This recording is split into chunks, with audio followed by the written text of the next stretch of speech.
மகாராஷ்டிராவின் தானே பகுதியில் ஒரு சிறுவன் வாங்கி சாப்பிட்ட பாக்கெட் ஐஸ்கிரீம் கோனில் புழு இருப்பதாக கூறப்படும் சம்பவம் பெரிய பரபரப்பை ஏற்படுத்தியுள்ளது.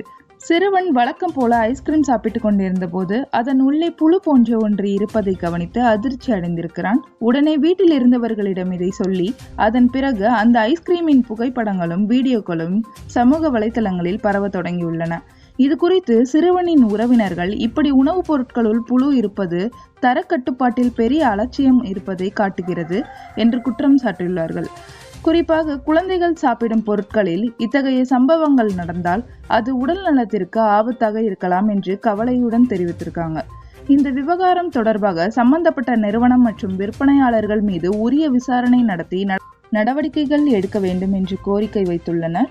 அதே நேரத்தில் சந்தையில் விற்கப்படும் உணவுப் பொருட்களின் தரத்தை உணவு பாதுகாப்புத்துறை அதிகாரிகள் தொடர்ந்து கண்காணிக்க வேண்டும் என்று பொதுமக்கள் வலியுறுத்தியுள்ளனர்.